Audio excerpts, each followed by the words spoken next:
Hey everybody, it's Jason Blaha here, and once again it's time for my client Garrett's vlogs.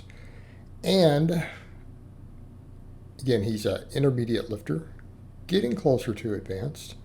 But this week he was on fire again.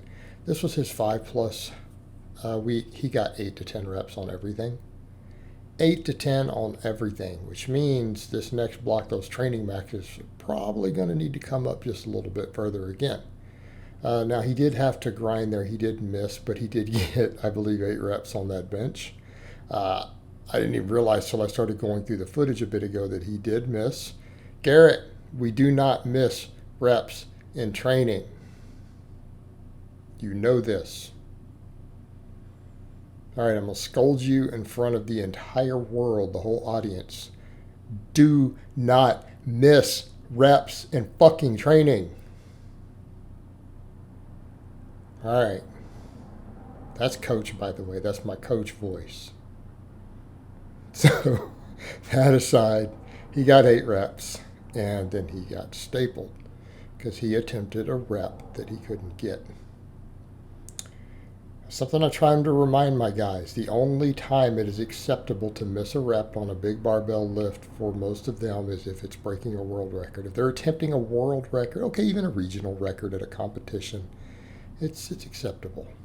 But for my non-conjugate lifters, we don't ever miss reps in training, and I'm trying to get them to miss less reps too, my conjugate guys, which Emma's gotten better about that. All right, his supplemental work. A little simpler. I'm taking his stuff and spreading it out a little bit. I want to get a little bit of tricep work on his bench days. So we've replaced the flat dumbbell presses with band press downs, which we're doing here. We're finally adding a little arm work, and then we are keeping in the flat dumbbell presses on his overhead day. Now I may rotate that a little bit, but I feel like for Garrett, we need a little bit more balance with the chest and stuff. A lot of times my guys who don't need a lot more pec, if they need something like triceps or whatever, we'll do the tricep work on the press day. And there he is trying to pose. My guy's showing off. We'll do it on the press day, and then I'll keep any extra additional chest pressing on their bench day. And that's fine. We'll just get all the volume on bench day. In his case, though, pecs are still a bit of a lagging muscle, so I kind of like to get them on both of the pressing days, both the bench and the overhead day. So, people have asked that, and they're like, well, how do we determine that? Well, but kind of what's going on with weak links. Someone who doesn't have particularly weak pecs, I don't need to train their pecs on both days. I just don't, right? It's not necessary. We get enough carryover from everything else, splash over. And again, people are like, well, what about all this stuff on frequency? I've done newer videos explaining we need to eat some humble pie on the frequency thing. The data is not supporting it the way that we thought it did for years. And it's evidenced by the fact that plenty of elite lifters have a squat, bench, and deadlift day every week and are at world record levels. Okay, but then if you look at the research, even on drug-free people, what are we supposed to say? It's tended to show the frequency really matters a lot less than we think if appropriate volumes are there. The reason we add frequency, okay, this is real simple, is when we need more volume. Okay? When we need more volume. Now, in his case, I do like to spread the volume out a little more because he could use this stuff for his pecs, right? Now, his squat day went great. I believe he got like 9 reps. He got 9 reps. And our squat accessory stuff is pretty straightforward. We squat. We do goblet squats. Right? Squat and then do goblet squats.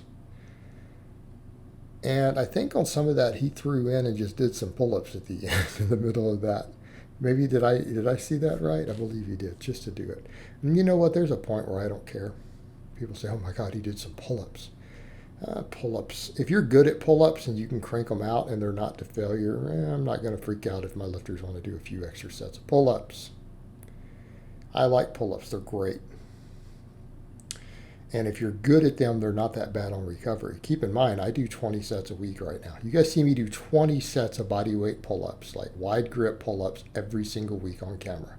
Not to failure. I do 20 sets every week, and I'm cutting. So, if one of my lifters wants to throw in a few extra sets, I'm not worried about it. His strict press went great. I think he did 130 for 8 reps. 130 for 8. His overhead's good. Keep in mind, he's tall. Tall guys tend to be real good at deadlift and overhead press. They tend to not be as good at squat and bench in proportion to their body weight. That's the thing to keep in mind. Doesn't mean they can't have big squats and benches. It's just relative to body weight. But again, he's 6'4". You guys can tell because that's a full-size rogue rack. So, but we do pull-ups. He does a lot of pull-ups. And people notice that, like, a lot of your lifters do a lot of pull-ups, but a lot of them only do rows. Yep. And I get asked that a lot, and it's like, well, why do you think that is? Well, why do you guys think that is? You don't think pull-ups hit the upper back and the rear delts? I'm not saying chin-ups, pull-ups specifically. There's a difference. Especially with a fairly wide grip, of course they work the upper back. But most of my kids aren't strong enough to do them. The only way they're really going to get what I want is rowing. And I'd rather make sure that upper back grows. We can't afford traps and rear delts to lag on some of these kids.